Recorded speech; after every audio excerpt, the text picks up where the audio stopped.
Kagulat World, nayanig ang tennis community sa France matapos kumpirmahin ang pagpasok ng kanilang pambato na si Varvara Gracheva sa ASB Classic sa Auckland. Isang balitang agad na nagdulot ng tensyon dahil sa isang pamilyar na pangalang naghihintay sa kanya, ang ating Pinay pride na si Alexandra Ayala. Hindi ito ordinaryong laban. Ito ay isang potential grudge match na literal na ginulat ang buong mundo. Matatanda ang si Gracheva, ang dating world number 39 ng France, ang naging biktima ng makasaysayang pag-akyat ni Alex noong 2025. Sa bawat tournament entry list na inilalabas, ang pangalan ni Gracheva ay tila nakatadhana ng makatagpo ang Ila Storm.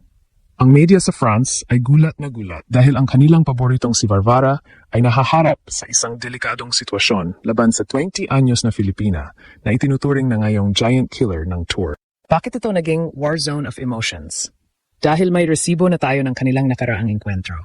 Noong Hunyo 2025 sa Eastbourne Open, niyanig ni Alex ang buong Europe nang patalsikin niya si Gracheva sa isang madugong semifinal match na tumagal ng higit 2 oras.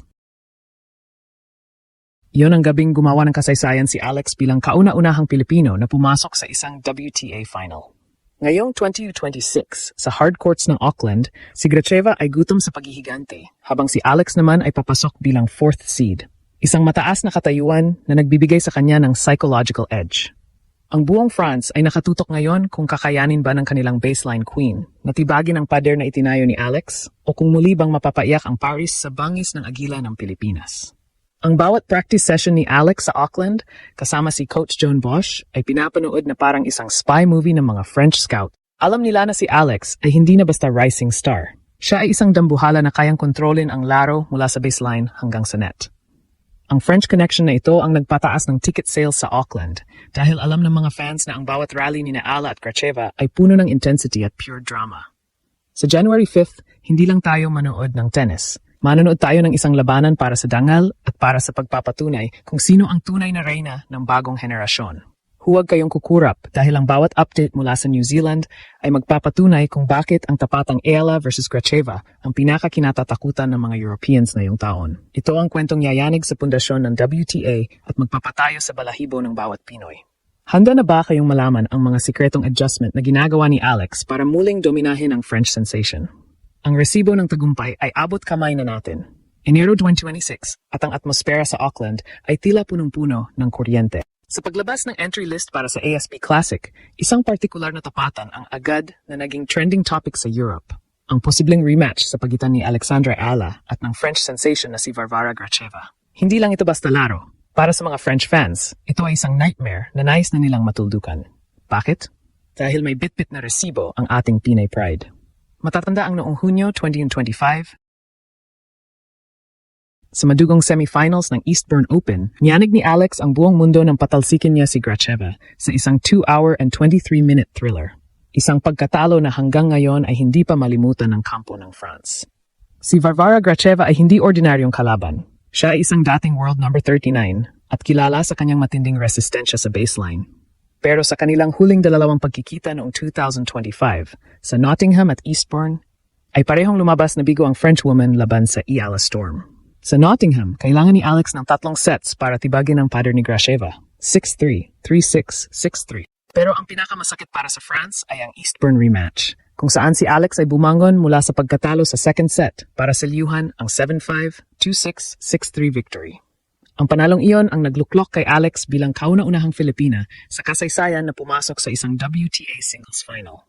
Ngayong magkikita silang muli sa Auckland, ang buong France ay gulat na gulat dahil ang kanilang top bet ay muling nahaharap sa manlalarong tila may hawak ng kanyang kryptonite. Ang tactical advantage ni Alex laban kay Gracheva ay ang kanyang kakayahang basagin ang ritmo ng French player gamit ang kanyang agresibong left-handed strokes. Sa bawat practice session ni Alex sa Auckland kasama si Coach Joan Bosch, nakatutok sila sa deep baseline shots na siyang nagpahirap kay Gracheva sa kanilang mga nakaraang laban. Ang 20 anyos na si Alex ay papasok ngayon sa Auckland bilang 4th seed at may world number 53 ranking. Habang si Gracheva ay kailangang patunayan na kaya pa niyang makipagsabayan sa bilis ng bagong henerasyon. Ang media sa France ay nagsisimula ng kabahan. Tinatawag ang tapatang ito na The Duel of Destiny. Sa darating na January 5th, ang center court ng Auckland ay magsisilbing saksi kung muli bang mapapaiyak ang Paris. Para kay Alex, ito ang pagkataon na selyuhan na ang kanyang dominasyon laban sa mga elite players ng Europe. Habang ang bawat ace at bawat winner ni Alex ay nagpapadagundong sa hiyawan ng mga Pinoy sa New Zealand ang resibo. Nanggaling ng Pilipinas ay muling ilalantad sa world stage. Handa na ba si Gracheva para sa ikatlong pagkakataon? O ang Ella Storm ba ang tuluyang tatapos sa pangarap ng France sa Oceania Swing? Ito ang labanang hindi nyo dapat palampasin. Sa bawat pagsikat ng araw sa ASB Tennis Center sa Auckland, isang determinadong Alex Ella ang makikitang hindi bumibitaw sa kanyang raketa. Kasama ang kanyang pinagkakatiwalaang mentor na si Coach Joan Bosch, isinailalim si Alex sa isang tactical lockdown. Ang misyon, siguraduhin ang bawat serve at forehand ay nasa peak precision para sa posibleng muling pagharap kay Varvara Gracheva. Ayon sa mga insiders, ang focus ng kanilang training nitong unang linggo ng Enero ay ang pagpapabilis ng reaksyon ni Alex laban sa mga heavy hitters na tulad ng French sensation.